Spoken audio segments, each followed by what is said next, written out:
Hallelujah. परमेश्वर के मीठे और मधुर नाम में सबको जय मसीह की। मैं परमेश्वर का धन्यवाद देना चाहती हूँ आज के दिन के लिए और इस रोज़ की रोटी टीम के लिए, जिन्होंने मुझे फिर एक बार इनवाइट किया अपने पेज पे कि मैं परमेश्वर के वचन में से आपसे कुछ बात कर सकूँ। मैं आज आपसे वचन में से बात करना मांगूंगी प्रार्थना के ऊपर, कि हम लोग जो प्रार्थना करते हैं, कभी हम लोग सोचते हैं कि हमारी प्रार्थना सुनी जा रही है कि नहीं सुनी जा रही, हम कैसे प्रार्थना करें कि हमारी प्रार्थना सुनी जाए। लेकिन हमने अगर वचन पढ़ा है तो हम इस बात को ज़रूर जानते हैं। मरकुस उसका 11वां बाब उसकी 24वीं आयत में लिखा है, इसलिए मैं तुमसे कहता हूँ कि जो कुछ तुम प्रार्थना करके मांगो तो प्रतीति कर लो कि तुम्हें मिल गया और वो तुम्हारे लिए पूरा हो जाएगा। हम जब प्रार्थना करते हैं तो हमें संदेह करने की बिल्कुल ज़रूरत नहीं है, क्योंकि जब हम प्रार्थना करते हैं तो जो हमारा पिता है वो दिल और गुर्दों के भेदों को जानने वाला है।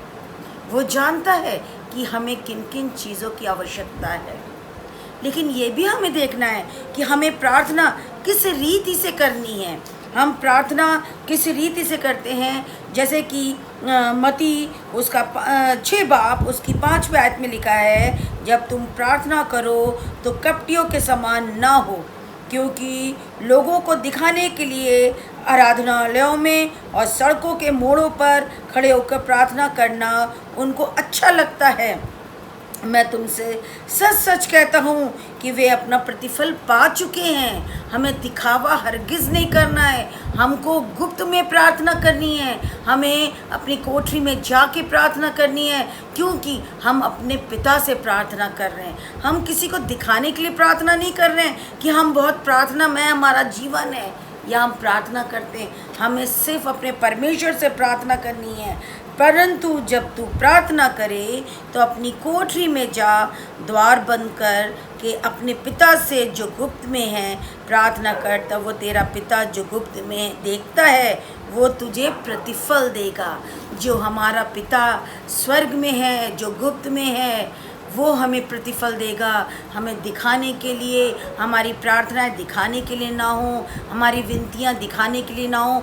जब हम अपने पिता से बात करते हैं तो सिर्फ हमें, हमारे बीच में हम और मेरा पिता होना चाहिए, क्योंकि वो हमारी विनतियों को सुनता है, वो हर पल हमारे दुहाइयों को सुनता है। हम जब उससे प्रार्थना करते हैं तो उसने जैसे अपने वचन में कहा है कि तुम प्रार्थना करके प्रतीति कर लो और वो तुम्हारे लिए हो जाएगा। हम परमेश्वर को धन्यवाद देते हैं, उस परमेश्वर को जिसने हमारी प्रार्थनाओं को सुना और हमें हाँ और आमीन के साथ क्या देते हैं, वो हमें उत्तर देते हैं, वो हमारी विनतियों को सुनते हैं। जैसे इफिसियों उसके 6 बाब और उसकी 18वीं आयत में लिखा है, हर समय और हर वक्त हर प्रकार से आत्मा में प्रार्थना और विनती करते रहो और इसलिए जागते रहो कि सब पवित्र लोगों के लिए लगातार विनती किया करो। हमारी प्रार्थना किन के लिए होनी चाहिए? पवित्र लोगों के लिए। हमारी प्रार्थना सिर्फ स्वार्थी पने के लिए नहीं होनी चाहिए कि हम सिर्फ अपने लिए, अपनी बढ़ोतरी के लिए, अपनी बातों के लिए प्रार्थना करते रहें। हमें क्या करना चाहिए? उन पवित्र लोगों के लिए प्रार्थना करनी चाहिए, उन याजकों के लिए प्रार्थना करनी चाहिए, जो याजक, जो लोग ऐसी जगहों में जाते हैं, सेवा करते हैं, उनको बहुत सी ताड़नाओं का भी सामना करना पड़ता है। हमारी प्रार्थना स्वार्थी नहीं होनी चाहिए, क्योंकि जो भी हम प्रार्थना करके मांगते हैं, जो हमारा पिता गुप्त में है वो हमें जानता है और वो हमारी प्रार्थनाओं को सुनता है और हमें हाँ और आमीन के साथ उत्तर देता है। इसलिए हमें हर समय अपनी प्रार्थना को बड़ी विनम्रता के साथ, बड़े दीनता के साथ और कोठरी में जाके उस गुप्त में जो हमारा परमेश्वर है उससे प्रार्थना करना चाहिए, ताकि जो गुप्त में परमेश्वर हमारी सुन रहा है वो हमें क्या प्रतिफल देने पाए। Praise the Lord.